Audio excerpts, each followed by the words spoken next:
नमस्कार, स्वागत है आपका कमोडिटी फटाफट में। अगर आपके पास भी कोई सवाल हो तो आप हमें भेज सकते हैं। नंबर आपके स्क्रीन पर फ्लैश होगा, उसे नोट कर ले और अपने सवाल हमें भेजें 9136934065। इस नंबर पे अपना नाम, अपने शहर का नाम और कमोडिटी से जुड़े सवाल भेजें। हमारे साथ दो मेहमान हैं जो आज आपकी मदद करेंगे। अजय केडिया हैं, केडिया कमोडिटी के एमडी और रिसर्च हेड हैं, और अनुज गुप्ता हैं, कमोडिटी एक्सपर्ट। आप दोनों मेहमानों का बहुत बहुत शुक्रिया, आपने वक्त दिया है।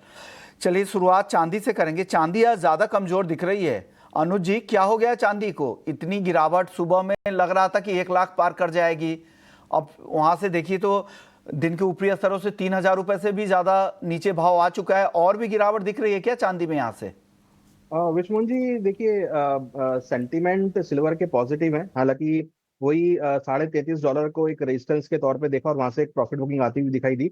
हमारा इंस्टांस अभी भी ऑप्टिमिस्टिक है, मगर हाँ, अगर देखिए यहाँ पर दो चीजें हैं। अगर किसी को कंपल्सिव ट्रेड करना है तो वेरी इंट्राडे और वेरी शॉर्ट टर्म के लिए, मीन्स 1 या 2 3 घंटे के लिए मुझे लगता है कि बिकवाली का ट्रेड बना सकते हैं। करीबन 97,400 में स्टॉप लॉस लगाएं, 97,900 का टारगेट करीबन 96,200 तक देखा जा सकता है। बट मुझे लगता है कि अगर थोड़ा सा वेट करेंगे तो आपको नीचे के लेवल अच्छे मिलेंगे खरीदारी करने के लिए।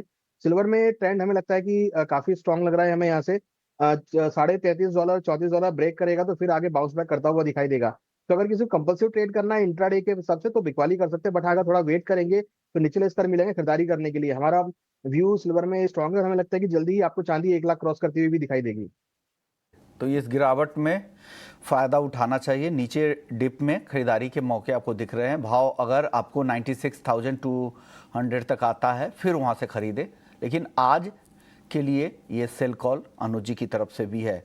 गोल्ड हालांकि दिन के निचले स्तरों से फिर से यहाँ पे रिकवरी आई है। हमने देखा था शुरुआती कारोबार में काफ़ी तेज़ी दिख रही थी, लेकिन फिर से दबाव बना और फिर से अब रिकवरी दिख रही है, यानी काफी उतार चढ़ाव है। केडिया जी, गोल्ड में क्या हो रहा है? काफी उतार चढ़ाव, अब 400 रुपए ऊपर आ गया है गोल्ड, उठापटक जारी है। नमस्कार ऋषिमान। नमस्कार सर। देखिए, अगर हम रेंज की बात करें तो डेफिनेटली धीरे धीरे रेंज बढ़ता हुआ ही दिखाई देगा, लेकिन आप एक चीज समझिए कि जिस ढंग से पिछले हफ्ते की बड़ी गिरावट के बाद ऐसा लग रहा था कि मार्केट में एक टेक्निकल बाउंस आएगा, लेकिन मंडे हमने बैक टू बैक 3 ऐसी न्यूज देखी जिसके वजह से मार्केट में रिकवरी आई। पहला देखा, डॉलर इंडेक्स 100 के नीचे निकल गया था, जिस ढंग से मूडीज ने यूएस क्रेडिट रेटिंग को डाउनग्रेड किया डेट क्राइसिस को देखते हुए, वो गोल्ड को सपोर्ट कर गया। साथ में हमने देखा ऐसी न्यूज आ रही थी कि इजराइल है वो ईरान के कुछ न्यूक्लियर ठिकानों पे हमला कर सकती थी। उसके बाद भी एक ऐसा लग रहा था जियोपॉलिटिकल टेंशन बढ़ेगा। रशिया यूक्रेन की जो बात थी वो विफल होते हुए दिखाई दी, क्योंकि जो कंडीशंस रखी गई थी वो दोनों ही आपस में मान नहीं रहे थे। इसके वजह से तेजी आई। बट मुझे लगता है ये तीनों चारों जो न्यूज थी वो ऑलमोस्ट मार्केट डिस्काउंट कर चुका है। और कल शुक्रवार है, मंडे यूएस मार्केट हॉलीडे पे है, तो कहीं ना कहीं एक प्रॉफिट बुकिंग वापस दिखेगी। तो मुझे लगता है थोड़ा सा वेट कीजिए। 96,500 के ऊपर सस्टेनेबल नहीं है। अगर ये 95,600 का लेवल ब्रीच होता तो आप बेच के चलिए, जो 94,700 तक का लेवल दिखाएगा। ऐसी और कोई बड़ी न्यूज नहीं दिखाई दे रही जो प्राइजेस को इस वक्त $3400 इंटरनेशनल में तोड़ दे। तो ओवरऑल मुझे लगता है मार्केट में फिर से गिरावट बढ़ेगी। ऑप्शन के जरिए भी आप 96,000 का पुट लेके चल सकते हैं 1100 में, जहां पे 1600 तक का टारगेट रहेगा, 800 का स्टॉप लॉस रहेगा। ओके, चलिए, तो ये सलाह है। चलिए कुछ दर्शकों के सवाल ले लेते हैं। बहुत सारे दर्शक हैं जिनके सवाल हैं। पहले दर्शक है गणेश हैं। सोने का भाव 1 लाख तक जा सकता है क्या? केडिया जी, 1 लाख तक का भाव दिख रहा है क्या सोने का? देखिए, जिस ढंग से वॉलिटिलिटी मार्केट में बन रही है, कभी भी कुछ भी हो सकता है। बट फ्रैंकली 1 लाख के ऑलमोस्ट हमने एमसेक्स में भाव लास्ट मंथ आते हुए देखा है।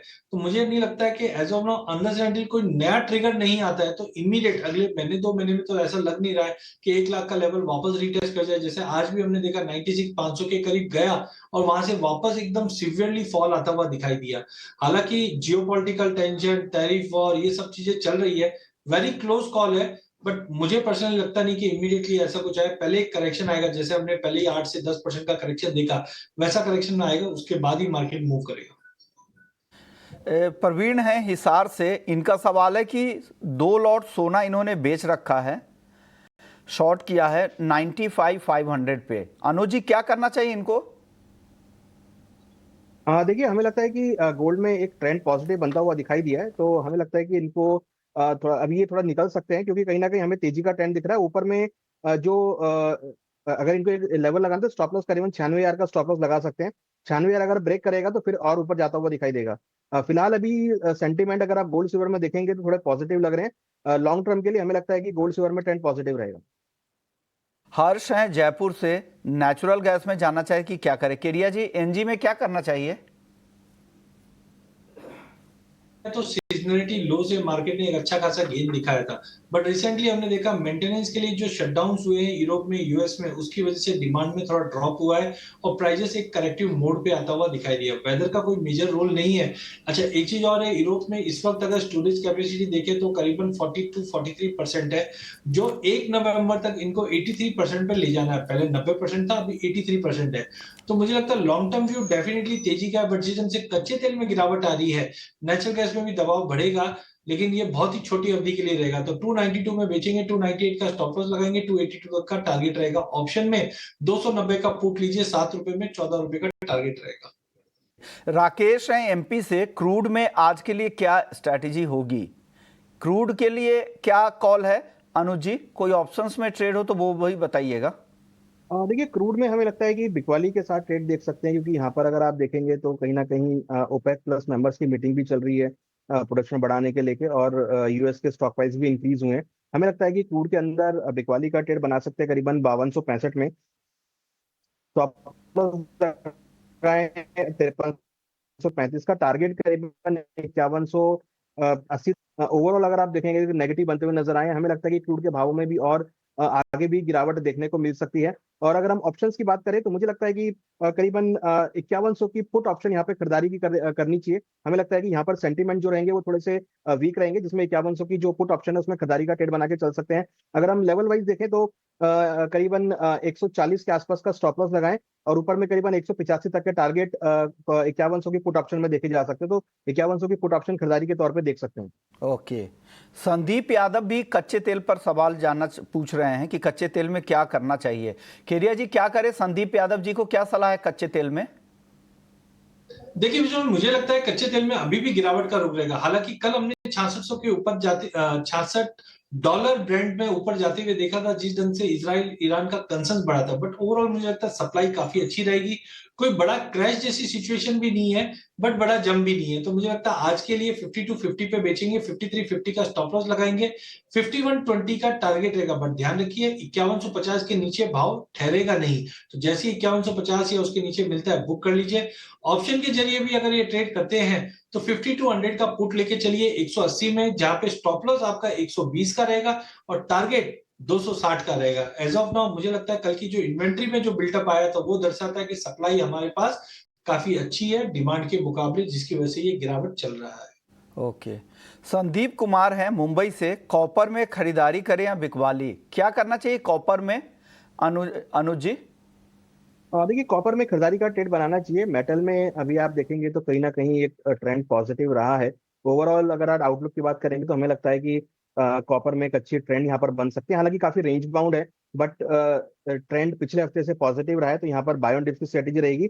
855 के आसपास खरीदारी करें, 851 का स्टॉप लॉस लगाएं, टारगेट करीबन 862 तक देखने को मिल सकता है। हमें लगता है कि कॉपर के अंदर ट्रेंड पॉजिटिव रहेगा, एक रेंज बाउंड मोमेंटम रहेगा, बट हाँ, खरीदारी की साइड में ट्रेड बना सकते हैं। अल्पेश सोनी है, गोल्ड मिनी में खरीदारी के लिए रणनीति बताएं। केरिया जी, गोल्ड मिनी के लिए क्या कॉल है? देखिए मुझे लगता है मार्केट में एक्सट्रीम वॉलिटिलिटी है और ये हफ्ते में हमने अच्छी खासी तेजी देखी। सोमवार को यूएस बंद है और कल शुक्रवार है। इतनी बड़ी तेजी के बाद वैसे भी प्रॉफिट बुकिंग आनी चाहिए, और ये तेजी का सबसे बड़ा कारण था इजराइल ईरान का टेंशन, और वो अब खंडित किया गया है या ऐसा कुछ ऐसा लग नहीं रहा है। तो अनलेस अनटिल ये ट्रिगर नहीं होता, मेरा मानना है कि प्राइसेस में गिरावट आ सकती है। तो 95,600 के नीचे बेचना है, 96,000 का स्टॉप लॉस लगा के, जो 94,700 तक का लेवल मिल जाएगा। कुल मिला के करंट लेवल से बाइंग थोड़ा सा रिस्की ज्यादा रहेगा, इसके लिए मैं वेट करना चाहूंगा, बिग वाली साइड रहना चाहूंगा। ओके, नवनीत है, एल्यूमिनियम और जिंक पर आउटलुक जानना चाह रहे हैं। केरिया जी, एल्यूमिनियम और जिंक पर क्या राय है? देखिए पूरे बेस मेटल पैक के अंदर हमने देखा था एक अच्छी खासी रिकवरी बनी थी प्राइजेस के अंदर, जहां पे हमने देखा था यूएस और चाइना की जो ट्रेड टेंशन कम होने की वजह से हमने पूरे बेस मेटल में तेजी देखी है। साथ में चाइना कहीं ना कहीं स्टिमुलस दे रहा है जो प्राइजेस को सपोर्ट कर रहा था, बट हायर लेवल पे थोड़ा सस्टेनेबिलिटी नहीं दिखाई दे, तो एक दायरे में रहेगा, कोई बड़ा फॉल नहीं है। जैसे कॉपर है, कॉपर हम देख रहे हैं 850 860, लेकिन इनका जिंक के अंदर 260 के ऊपर टिक नहीं पा रहा है मार्केट। तो मे बी नीचे आएगा 257 तक का लेवल, उसके लिए इंट्राडे में बिकवाली कर सकते हैं। बट ध्यान रखिए 256 257 एक अच्छा मौका रहेगा लॉन्ग टर्म लेने के लिए। सिमिलरली एल्यूमिनियम में भी हमने देखा प्राइस 240 का लेवल नहीं काट पा रहा है, तो 238 पे बेचिए, 240 का स्टॉप लॉस लगाइए, 235 पे एग्जिट कर लीजिए। बट ध्यान रखिए 230 भी काफी समय से होल्ड करके रखा है, तो 234 235 इज गुड टू बाय। कहीं ना कहीं वहां से वापस लॉन्ग टर्म बाइंग मिलेगी। तो आज बिल्कुल इंट्राडे के लिहाज से जिंक और एल्यूमिनियम में बिकवाली करके चल सकते हैं। ओके, तो जिंक एल्यूमिनियम बेचने की सलाह। बेस मेटल्स में आपकी टॉपिक क्या है अनुज जी? बेस मेटल में देखिए हमें लगता है कि बाई साइड में ही कॉल रहेगा। ऑलरेडी हम कॉपर का कॉल दिया है 856 855 के आसपास खरीदारी करें। 851 का स्टॉप लॉस लगाएं, 862 का टारगेट हो सकता है। साथ में जिंक के अंदर भी हमें लगता है कि खरीदारी का ट्रेड बना सकते हैं। 258-50 के आसपास खरीदारी करें, 255 का स्टॉप लॉस लगाएं, 262-80 का टारगेट देखा जा सकता है। तो कॉपर और जिंक दोनों ही पॉजिटिव टेरिटरी में, हमें लगता है कि बेस मेटल में कॉपर और जिंक दोनों में ट्रेड बना के चल सकते हैं। और अगर हम टॉप पिक की बात करें तो मुझे लगता है कि यहाँ पर जिंक एक अच्छा बाय हो सकता है, क्योंकि यहाँ पे टेक्निकली रिकवरी अच्छी देखने को मिली है, ओवरहोल्ड से रिकवर हुआ है। तो इंट्राडे के लिए अगर किसी को टॉपिक देखना है तो जिंक में खरीदारी का ट्रेड बना सकते हैं। ओके, तो जिंक में खरीदारी की राय अनुज जी की तरफ से है। अगले दर्शक हमारे साथ अमन है, सोने चांदी का आउटलुक जानना चाह रहे हैं। केडिया जी, गोल्ड सिल्वर का आउटलुक क्या है? देखिए अगर शॉर्ट टर्म बात करें तो मुझे लगता है प्राइजेस एक प्रॉफिट बुकिंग के लिए तैयारी कर रहा है। जैसे हमने पिछले 15 दिन में देखा कि करीबन 8 से 10% का फॉल आ गया था। लॉन्ग टर्म तो डेफिनेटली इंटैक्ट रहेगा, जहां पे चांदी बहुत स्ट्रांग दिखाई दे रही है। बट एज ऑफ नाउ मुझे लगता है प्रॉफिट बुकिंग कंटिन्यू रह सकती है मार्केट में, जिसके चलते गोल्ड मैंने जैसे अभी बताया है कि 95 600 के नीचे बिकवाली कीजिए, 94 700 के टारगेट के लिए।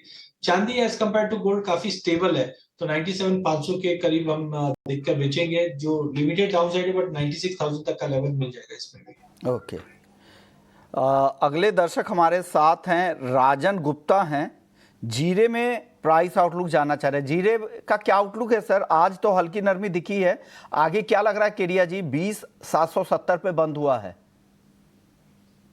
देखिए जीरे के अंदर वैसे हमारे पास सप्लाई काफी अच्छी है। रिसेंटली हमने देखा था जो 25,000 का जंप मारा था, वो टाइम पे इंपॉर्टेंट न्यूज ये थी कि इस बार क्रॉप थोड़ी डिले हुई थी। फेवरेबल वेदर था, लेकिन डिले होने की वजह से बड़ा जंप आया था। बट सबसे बड़ा अभी ट्रिगर रहेगा चाइना। जून जुलाई के अंदर चाइना से नया माल कैसा रहेगा वो इंपॉर्टेंट करेगा।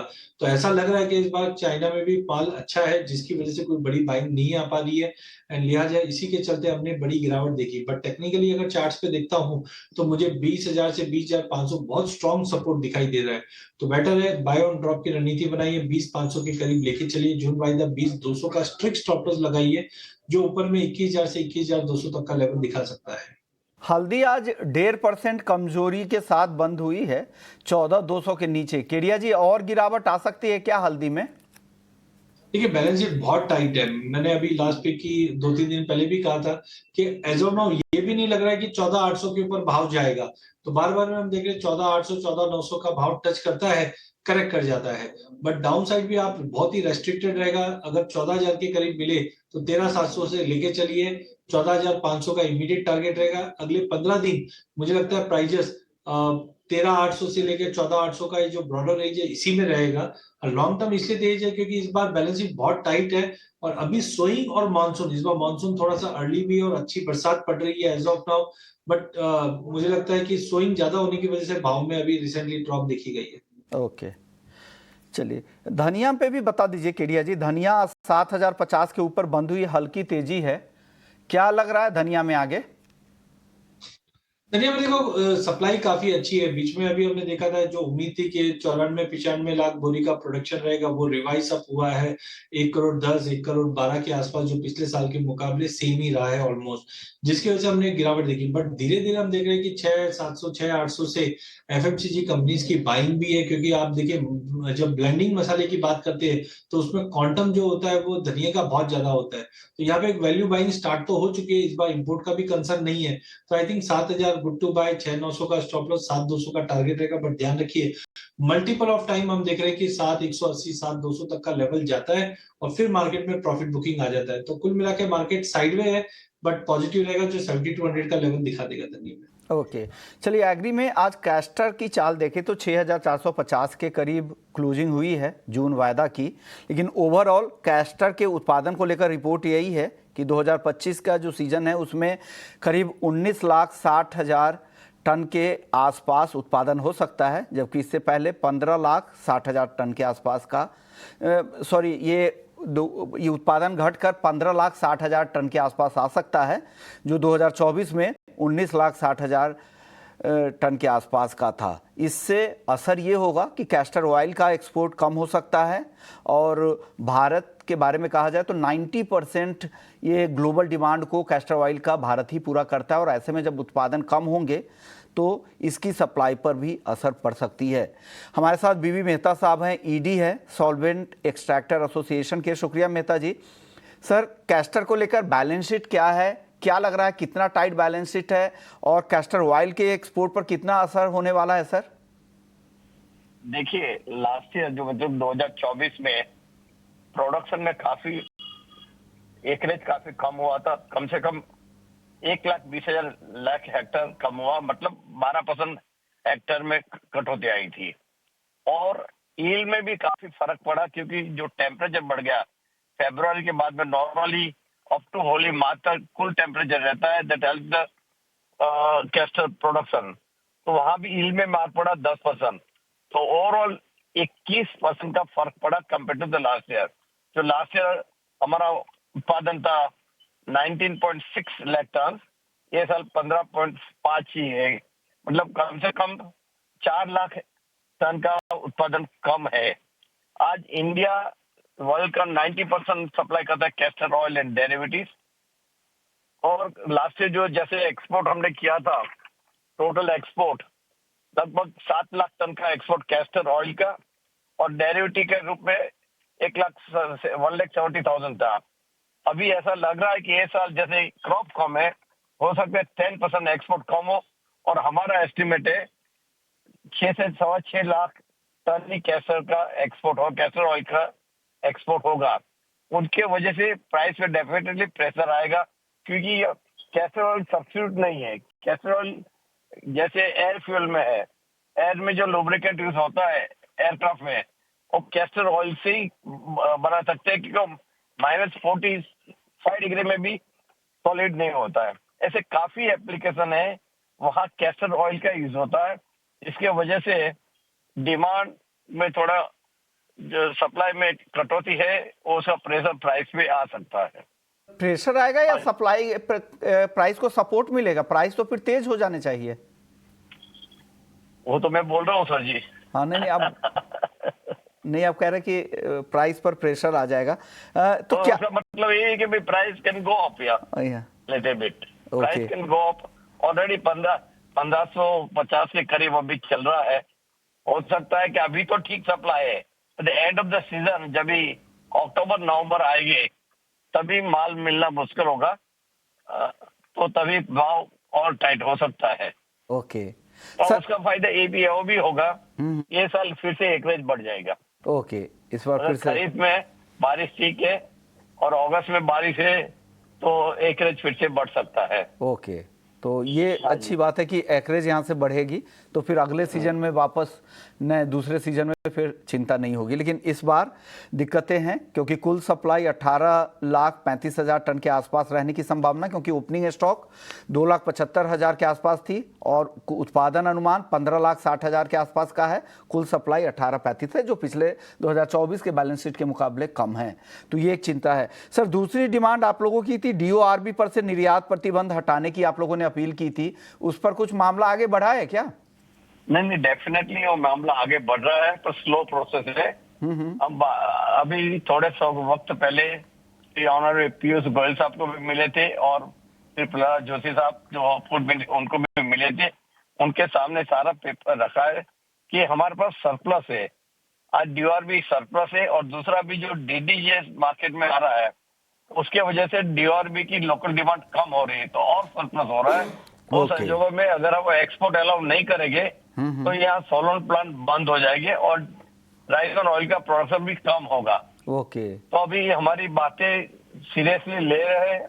अभी सितंबर तक का जो बैन है, हम चाहते हैं कि उसके पहले गवर्नमेंट बायन उठा ले, ताकि 5 से 6 लाख टन खास करके ईस्टर्न इंडिया से एक्सपोर्ट हो, ताकि वहां के प्लांट चले।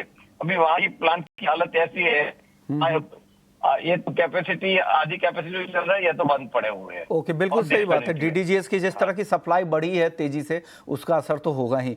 सर, अब एक आखिरी सवाल आपसे होगा, छोटा जवाब दीजिएगा। आप लोग क्रूड और रिफाइंड पाम ऑयल के में जो ड्यूटी डिफरेंस है उसको कम करने की, आप लोग ड्यूटी डिफरेंस को बढ़ाकर 15% करने की आप लोग सिफारिश कर रहे थे। क्या उस पर कुछ सुनवाई हो रही है या हो सकता है आगे कुछ फैसला? क्या नहीं, उसमें भी सुनवाई हो रही है। जैसे मैंने बताया कि हमने दोनों मिनिस्टर साहब के रजूआत की थी और वो बात आगे बढ़ रही है, पर गवर्नमेंट है वो हाथी जैसा है, धीरे धीरे चलता है, पर डिसीजन कुछ आएगा। ओके, शुक्रिया सर, आपने वक्त निकाला, तीनों ही खबरों पे अपनी राय रखी।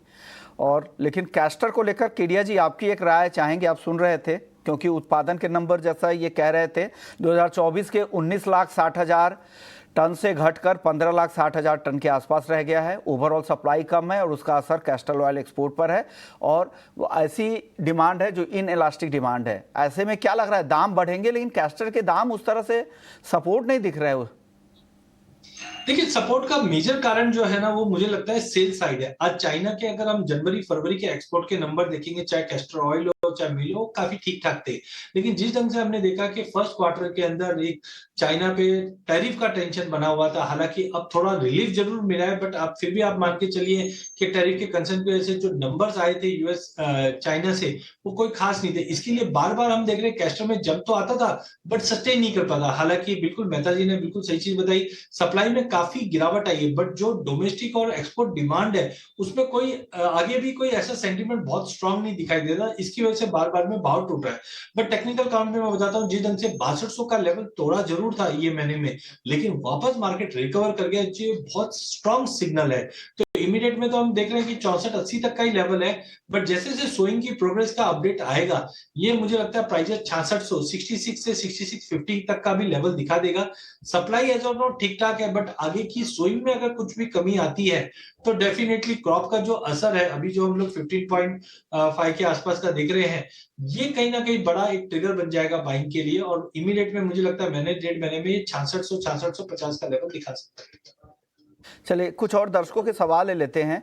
एक दर्शक है, सत्यपाल है, नेचुरल गैस में खरीदारी करें या ना करें? अनुज जी, क्या करना चाहिए? एनजी में इनको खरीदें या रुकें? देखिए, नेचुरल गैस में रुकना चाहिए। हमें लगता है कि नेचुरल गैस का ट्रेंड डाउन है, इवन पूरे ही एनर्जी पैक का ट्रेंड डाउन लग रहा है। तो नेचुरल गैस में हमें लगता है कि बेच के चल सकते हैं। करीबन 295 में स्टॉप लॉस लगाएं 304 का, टारगेट 280 तक देखने को मिल सकता है। हमें लगता है कि नेचुरल गैस और पूरे एनर्जी पैक में बिकवाली का ट्रेड देखा जा सकता है। आशीष है राजस्थान से, 91,700 के भाव पर सोने में बिकवाली की है, क्या करना चाहिए अनुज जी इनको? देखिए, सोने में हमें लगता है कि ट्रेंड थोड़ा पॉजिटिव हो सकता है, तो 96,000 का एक स्टॉप लॉस लगा के रखें। हमें लगता है कि गोल्ड के भावों में एक बाउंस बैक यहाँ पर देखा जा सकता है। शुक्रिया अनुज जी आपका, केडिया जी आपका, आप लोगों ने वक्त निकाला, दर्शकों को बताया कि उन्हें क्या करना चाहिए कमोडिटी मार्केट में। कमोडिटी फटाफट में फिलहाल इतना ही। ब्रेक के बाद भी यहाँ खबरें चलती रहेंगी, तो आप कहीं मत जाइए, बने रहिए हमारे साथ। नमस्कार।